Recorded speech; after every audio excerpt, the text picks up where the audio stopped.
कई बार आपको पता होता है कि आप किसी चीज के लिए बने हैं और उसे पाने के लिए कोई भी नियम तोड़ सकते हैं। ज़ैक मिलिगन एक साहसी व्यक्ति था जिसने पर्वतारोहण के नियम तोड़े और कई रोमांचक, रोंगटे खड़े कर देने वाले कारनामे किए। ज़ैक ने जो भी किया उसमें हमेशा भीड़ से अलग चला, जब तक कि उसके डरावने आखिरी पलों का दिन नहीं आ गया। 18 साल की उम्र में जब उसे पर्वतारोहण का जुनून मिला, तब से लेकर 13 साल तक गुफाओं में रहने तक उसकी कड़ी मेहनत और जुनून ने उसे विश्व स्तरीय पर्वतारोही और शानदार अल्पाइन स्कीयर बना दिया। लेकिन यही चीज उसकी जान भी ले गई। कैलिफोर्निया का योसेमाइट नेशनल पार्क उसका मैदान बन गया, जहां उसने साबित किया कि पर्वतारोहण उसके लिए एक ऐसा जुनून था जिसे वो नजरअंदाज नहीं कर सकता था। वो सिर्फ चढ़ा ही नहीं, बल्कि ज़ैक पहले लोगों में था जिसने साहसिक ढंग से जमी हाफ डोम चोटी पर स्कीइंग की। क्या आप ज़ैक मिलिगन की तरह बर्फीली पहाड़ी ढलानों पर निडर होकर चढ़ने की हिम्मत करेंगे? बार बार सोचिए, आप जमीन से हजारों फीट ऊपर सुंदर चट्टानों पर चढ़ रहे हैं। एक घातक गिरावट को रोकने वाली एकमात्र चीज है आपका क्लाइंबिंग गियर, स्टील जैसी मजबूत पकड़ और जीने की असीम इच्छा। जब आप उन मुश्किल किनारों को पकड़कर लटके रहते हैं जहां ज्यादातर लोग पकड़ भी नहीं बना पाते, चढ़ना तो दूर की बात है, बर्फीली हवाएं आर पार हो जाती हैं। आप कांप रहे हैं, पर ठंडी हवा कारण नहीं है। आप नीचे की गहराई सोचकर कांप रहे हैं। यह निश्चित मौत है। जैसे जैसे आप ऊपर उठते हैं, घुटने कमजोर होने लगते हैं। एक ऐसी चोटी की ओर चढ़ना जिसमें बस एक शानदार दृश्य का वादा और ये जीत छुपी है कि सिर्फ आपने इस चोटी को फतह किया है। लेकिन अक्सर प्रकृति को जीतना घातक भी हो सकता है, जैसा आप अब देखेंगे। योसेमाइट नेशनल पार्क ऐसा ही एक स्थान है जहां आप चढ़ाई का रोमांच महसूस कर सकते हैं। यहां सुरम्य दृश्य, अनियंत्रित प्रकृति और अपनी जीवित रहने की सीमाओं से भी आगे खुद को धकेलने का अवसर मिलता है। यही ज़ैक मिलिगन ने जाना कि वह जन्म से ही चढ़ाई के लिए बना है। हमारे साथ जुड़िए जब हम ज़ैक मिलिगन के जीवन और मृत्यु में गहराई से उतरते हैं। वो बेखौफ, समझदार, नियम तोड़ने वाले साहसी इंसान, उन्हें जानने वाले लोग, पर्वतारोहण समुदाय और खासकर उनके प्रियजन हमेशा याद करेंगे। ज़ैक मिलिगन वो इंसान थे जो प्रकृति के बीच के जीवन से जुड़े जोखिमों को उठाने के लिए हमेशा तैयार रहते थे। दूसरे शब्दों में कहें तो वह एक सच्चे योद्धा थे। हैरानी की बात है कि ज़ैक को बचपन में चढ़ाई या प्रकृति के बीच समय बिताने में दिलचस्पी नहीं थी। हाई स्कूल के बाद ज़ैक ने इलेक्ट्रीशियन के प्रशिक्षु की नौकरी शुरू की। उनका कार्यक्रम बहुत व्यस्त हो गया और वे हफ्ते में 60 घंटे काम करने लगे। फिर एक दिन जब वे बाल कटवाने गए, उनकी जिंदगी पूरी तरह बदल गई। ज़ैक 18 साल के थे जब वो नाई गए। उन्होंने दीवार पर हाफ डोम समिट का पोस्टर देखा और सिर्फ उसे देखकर उस अनजानी जगह ने उनकी दुनिया बदल दी। मैंने नाई की दुकान में हाफ डोम की फोटो देखी और सोचा, ये कहां है? ज़ैक बाद में कहेंगे, मुझे पता था कि मुझे चढ़ना है। उसे पता था कि वहां पहुंचने और उस बड़ी चट्टान पर चढ़ने का तरीका निकालना है। इस अनुभव के बाद ज़ैक ने रॉक क्लाइंबर बनने का निर्णय लिया। ज़ैक ने बताया कि वे अटलांटा के माउंटेन वेंचर्स गए, जहां उन्होंने पीटर क्रॉफ्ट की रोस्ट्रम पर सोलो करती तस्वीर देखी और उसी ने सब कुछ पूरा कर दिया। जो भी वह है, अब मैं वही हूं। कई बार आपको लगता है कि आप किसी चीज के लिए बने हैं, लेकिन योसेमिटी और हाफ डोम के प्रति उसकी दीवानगी के बावजूद एक अलग पहाड़ और स्थिति ने ज़ैक की कम उम्र में जान ले ली। तो ज़ैक ने 50 मीटर की रस्सी, एक सोलो क्लाइंबिंग बिले डिवाइस, हेक्सेस, स्टॉपर्स और रिगिड स्टेम फ्रेंड्स का एक सेट खरीदा। अगर आप रॉक क्लाइंबिंग से परिचित नहीं हैं, तो ये उपकरण आपको सुरक्षित तरीके से शिखर तक पहुंचने में मदद करते हैं। बिले डिवाइस काफी हद तक क्लाइंबिंग पार्टनर की जगह बनती हैं। ये आपको बिना किसी साथी के खुद को बिले करने की सुविधा देती हैं। हेक्सेस और स्टॉपर्स पैसिव प्रोटेक्शन डिवाइस हैं जो चट्टान की दरारों और संकरी जगहों में लगाए जाते हैं। अगर आप गिरें तो ये आपकी जान बचा सकते हैं। रिजिड स्टेम फ्रेंड्स, जिन्हें आमतौर पर कैमिंग डिवाइसेस कहा जाता है, उनके कैम्प्स आपके वजन को बेहतर तरीके से सपोर्ट करते हैं, ताकि आप चट्टान से नीचे अनचाहे तरीके से नीचे न गिरें। तो सारी जरूरी चीजें लेकर जैक अपनी यात्रा के अगले पड़ाव पर निकल पड़ा, मास्टर रॉक क्लाइंबर बनने के लिए। अपनी अटूट दृढ़ता के साथ जैक ने खुद को चढ़ाई करना सिखाया, पिचेस को सोलो लीड करके, जो कि चढ़ाई का वो हिस्सा है जिसे एक बार में चढ़ा जाता है। पहले सीजन में जैक ने 100 से ज्यादा चढ़ाइयां की। इस कारनामे को और शानदार बनाने के लिए जैक हर एक चढ़ाई को चढ़कर नीचे भी उतरा। जैक का चढ़ाई का जुनून पहाड़ों से भी ऊंचा था। जैसा कि आप सोच सकते हैं, चट्टान से नीचे उतरना ऊपर चढ़ने से ज्यादा मुश्किल है। जहां ऊपर चढ़ने में आपके मांसपेशियों का संकुचन होता है जैसे पुलअप में, वहीं नीचे उतरने में मांसपेशियों का विस्तार करना पड़ता है, यानी आपकी मांसपेशियां तनाव में रहते हुए लंबी होती हैं। नीचे उतरने में ज्यादा नियंत्रण, ताकत और इच्छा शक्ति लगती है, इसलिए ये ऊपर चढ़ने से आपकी क्षमता ज्यादा बढ़ाएगा। फिर भी जैक मिलिगन का एक लक्ष्य था जिसे पाने से कोई उसे रोक नहीं सकता था। जैक को इस खेल से इतना प्यार था कि उसकी चढ़ाई पार करने की चाहत कभी खत्म नहीं होती थी। वह अक्सर अल्बामा के सैंड रॉक, टेनेसी के टेनेसी वॉल और नॉर्थ कैरोलिना के लुकिंग ग्लास जाया करता था, लेकिन उसे प्रमुख चढ़ाई स्थलों के पास रहना था जहां वह अपनी कला निखार सकता था। जब वह 19 साल का था, उसने अपने गृह राज्य जॉर्जिया को छोड़ने का फैसला किया और देश के दूसरे छोर पर डेनवर, कोलोराडो चला गया। यहां उसे एक इलेक्ट्रिशियन के रूप में काम मिला, लेकिन यह असल में सिर्फ एक साधन था और उसका असली मकसद आसपास की सबसे कठिन चढ़ाई मार्गों को फतह करना था। कोलोराडो और आसपास के इलाकों में जैक को मन भरकर चढ़ाई करने के और मौके मिले और ये उसे उस पहाड़ के एक कदम और करीब ले गया जिससे सब कुछ शुरू हुआ था, योसेमाइट नेशनल पार्क का शानदार हाफ डोम। जैक ने जहां ठहरा था उसके पास ही सुंदर एल डोराडो कैनियन खोजा, लेकिन ये उसकी इकलौती खोज नहीं थी। उसे फ्री सोलो क्लाइंबिंग भी पसंद आ गई। फ्री सोलो क्लाइंबिंग पर्वतारोहण का सबसे चरम रूप है, जिसमें पर्वतारोही केवल अपनी ताकत और बहादुरी के सहारे चट्टानों पर चढ़ते हैं और मौत को चुनौती देते हैं, साथ में थोड़ा सा चौक भी, ताकि उनके पसीने वाले हाथ उन्हें जल्दी मौत की ओर न ले जाएं। आपने शायद एलेक्स हुनोल्ड और प्रसिद्ध डॉक्यूमेंट्री फ्री सोलो के बारे में सुना होगा, जिसमें हाफ डोम पर उनकी बिना रस्सियों या किसी अन्य चढ़ाई सहायक साधन के की गई चढ़ाई दिखाई गई है। बहुत कम पर्वतारोही फ्री सोलो चढ़ाई करते हैं, क्योंकि जरा सी गलती जानलेवा या गंभीर चोट पहुंचा सकती है। आप कह सकते हैं कि इस तरह अपनी जान जोखिम में डालना बेवकूफी है, लेकिन मौत के दरवाजे पर दस्तक देने और जब वो दरवाजा खोलता है तो वहां से भाग जाने का जो रोमांच है वो बेमिसाल है। हालांकि इसकी भी एक सीमा होती है, क्योंकि एक दिन मौत उस दस्तक का इंतजार कर रही होगी। जैक ने किस्मत आजमाना जारी रखा।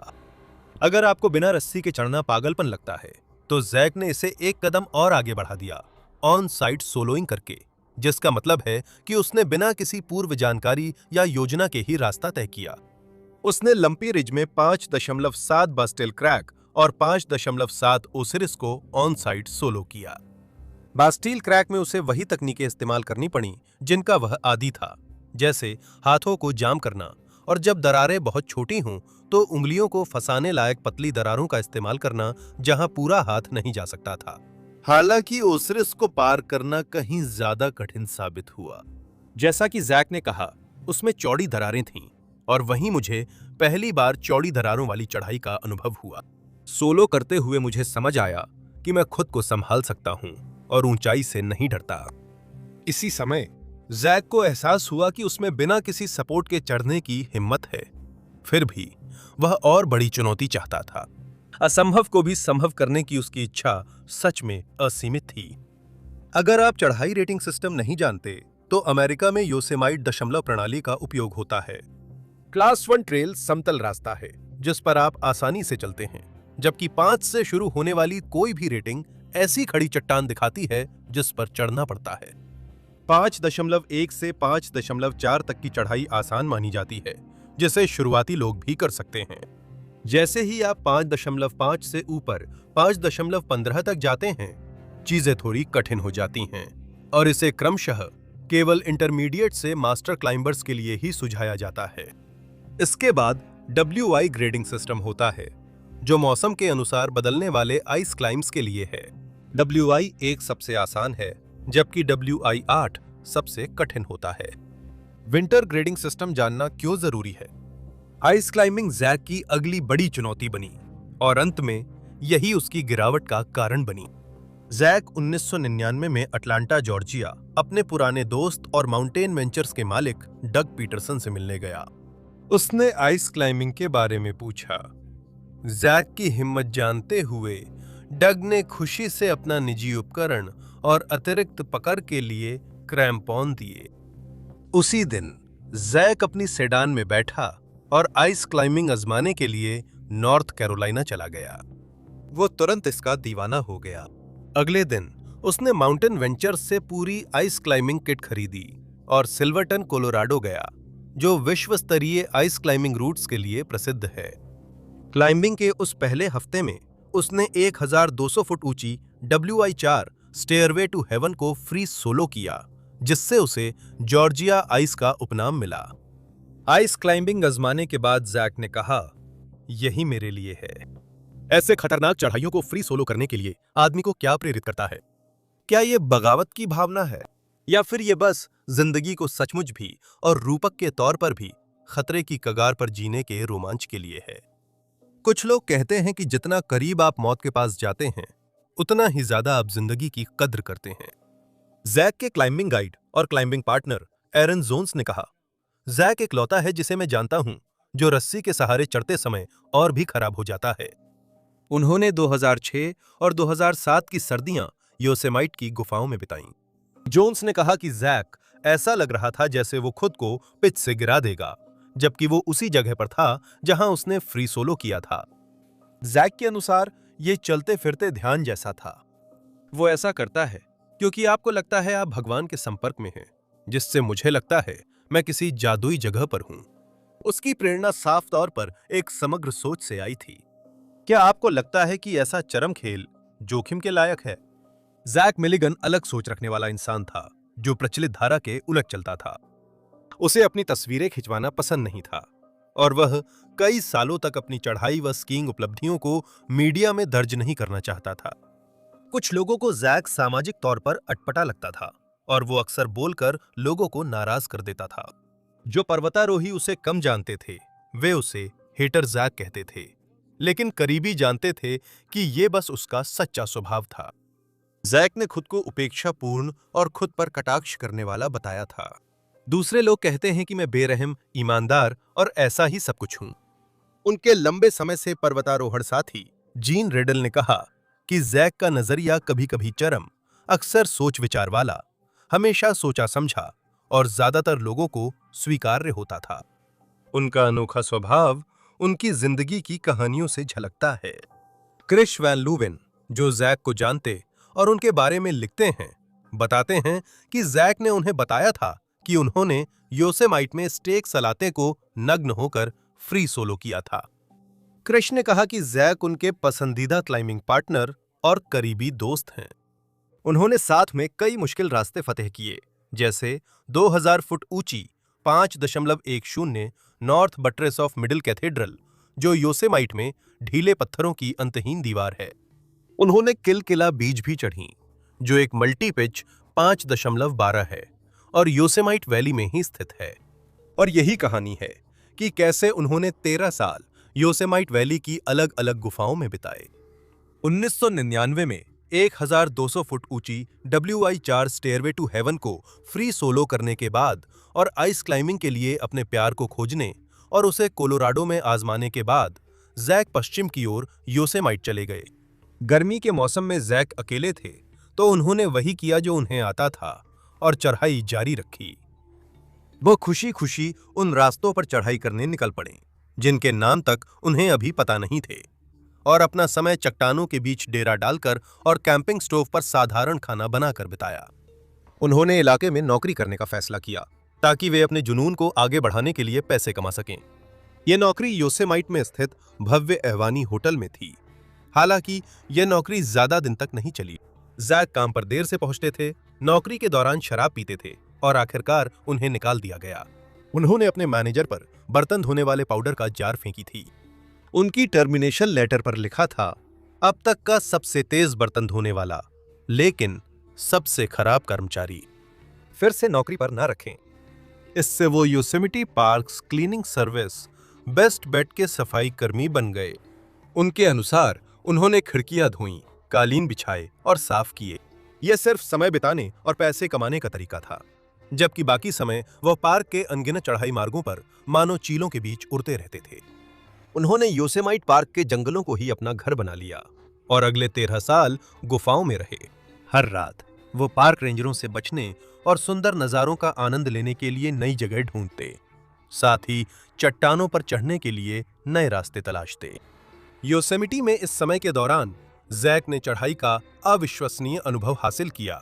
एक विशेषज्ञ पर्वतारोही से मास्टर बन गए, जिन्होंने योसेमिटी नेशनल पार्क के इतिहास की हॉल ऑफ फेम में अपना नाम दर्ज करवा लिया। जंगल में रहने और कुछ समय अपनी कार में रहकर गुजारने के बाद जैक 3 साल तक एक दोस्त के साथ रहने लगे। यहीं पर योसेमिटी नेशनल पार्क में रहते हुए जैक की मुलाकात क्रिस्टन एंडरसन से, जो आगे चलकर उनकी गर्लफ्रेंड बनी हुई थी। उन्होंने कहा कि जैक सबसे दिलचस्प इंसान हैं जिनसे मैं कभी मिली हूं। मैं उनसे 2004 में योसेमिटी में पहली गर्मियों में मिली थी और उसी पल मुझे प्यार हो गया था। मैं जैक को इसका श्रेय देती हूं कि उन्होंने मुझे दिखाया कि मैं क्या कर सकती हूं। उन्होंने मुझे चुनौती दी और मुझे मेरी समझी हुई सीमाओं से आगे धकेला, जिससे मैं बेहतर पर्वतारोही बना। उन्होंने 2011 में डेटिंग शुरू की थी। फिर जैक ने योसेमाइट के ज्यादातर साल उसके साथ पार्क के पश्चिमी हिस्से में एक छोटे घर में बिताए। उनकी प्रमुख उपलब्धियों में हाफ डोम के रेगुलर नॉर्थवेस्ट फेस पर 20 बार से अधिक चढ़ना और इसे 2 घंटे 37 मिनट में स्पीड सोलो करना शामिल है। जब उन्होंने 2016 में योसेमाइट के 1680 फुट लंबे वाई 5 विडोज टीयर्स रूट पर चढ़ाई की, तो उन्होंने कहा कि यह आसान था लेकिन बहुत खूबसूरत था। यह एक शानदार चढ़ाई है। यह उनके जबरदस्त हुनर और उनकी पागल बेकाबू फितरत को दिखाता है, जो हमेशा किसी नई चुनौती की तलाश में रहती थी। इसमें केवल चढ़ाई की चुनौतियां और कारनामे नहीं हैं। जैक ने दुनिया भर में तब सुर्खियां बटोरी जब वो उस तिकड़ी का हिस्सा थे जिसने कड़ाके की सर्दियों में हाफ डोम से पूरी तरह नीचे तक स्कीइंग की थी। ये एक पागलपन भरा कारनामा था जो पहले कभी नहीं किया गया था, और उन्होंने अपनी उतराई का ज्यादातर हिस्सा रिकॉर्ड किया। अगर आप योसेमाइट नेशनल पार्क गए हैं तो आप जानते हैं कि यह देखने लायक है। हजारों फीट ऊंची सीधी चट्टानों के साथ यह पहाड़ी इलाका हर पर्वतारोही और ट्रेकर का सपना है।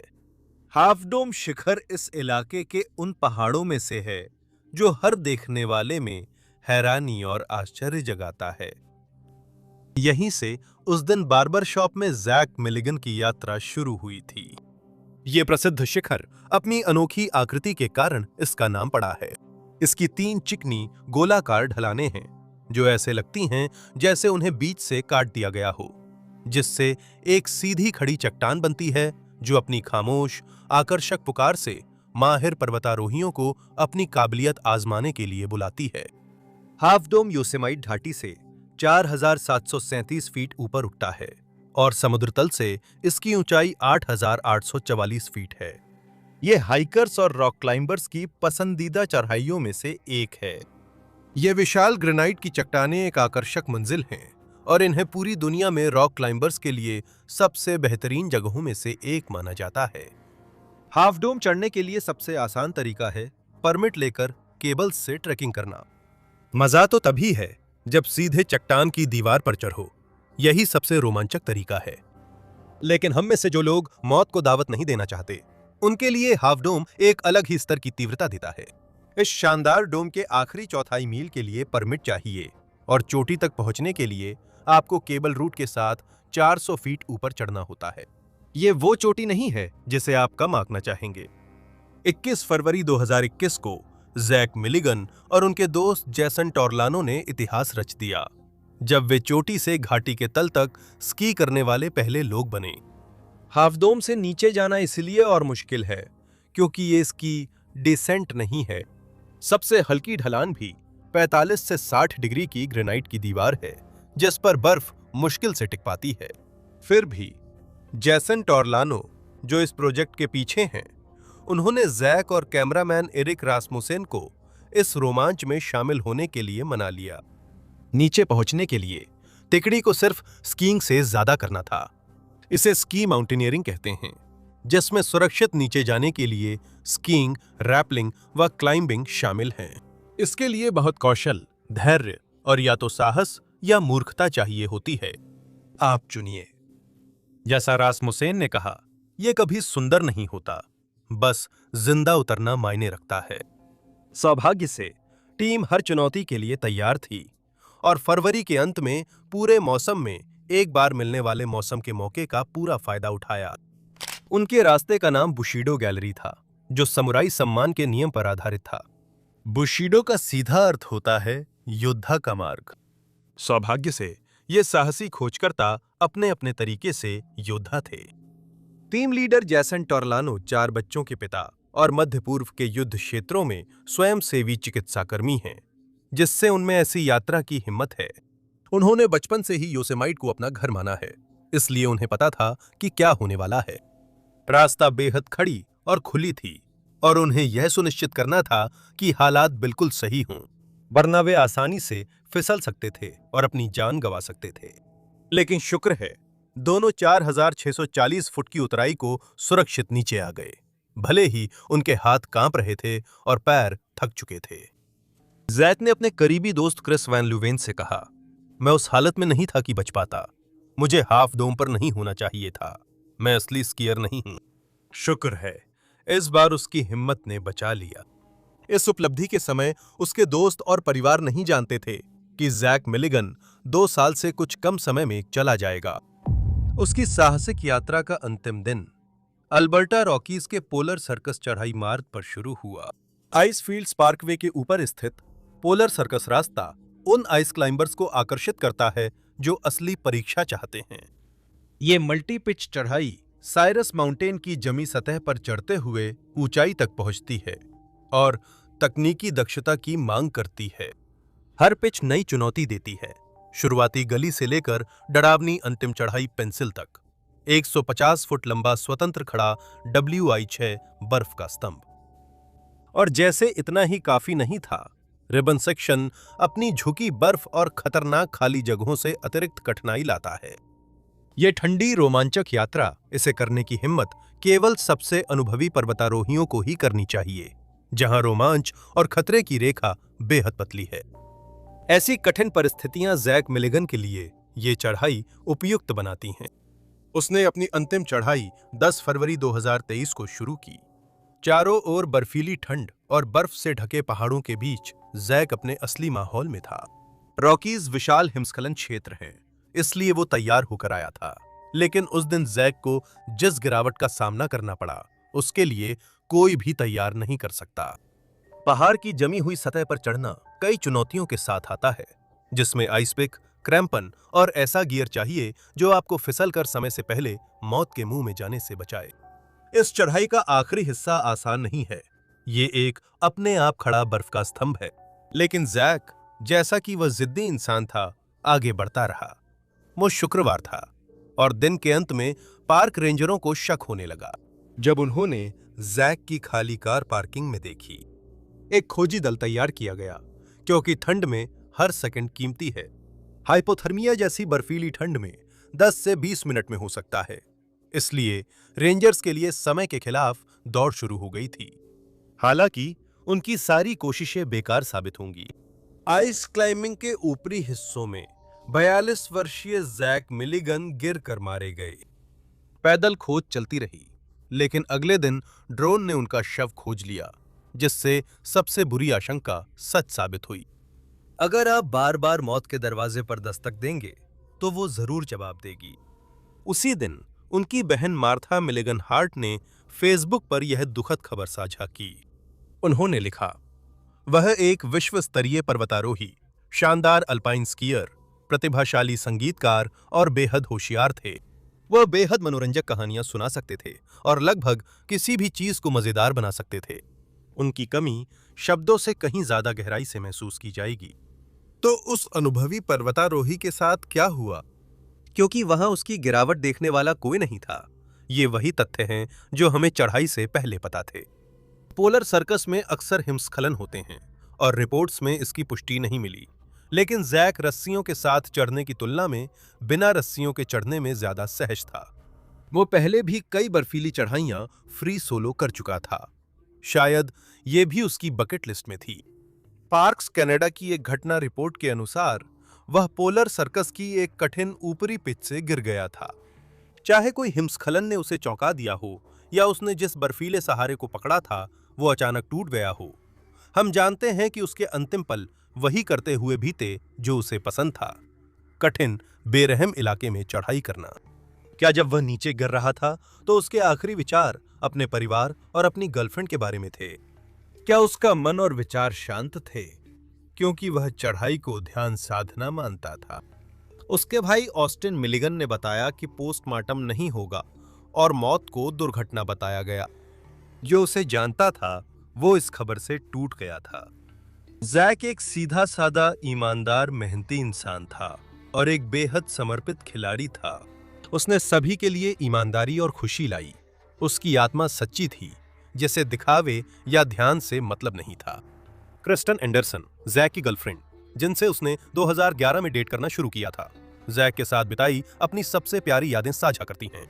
उसने कहा कि पहाड़ों में चढ़ाई करते वक्त वो अलग इंसान बन जाता था और उसकी सबसे प्यारी यादें इन्हीं पलों से हैं। मेरे पसंदीदा दिन वही थे जब हम सुबह 3 बजे उठते थे, सिएरा की ऊंची पर्वतधारों पर दौड़ना और धूप और हवा में नहाना। चढ़ाई के अलावा उसने दुनिया को देखने का अलग नजरिया दिया और मैं उससे घंटों बात कर सकता था।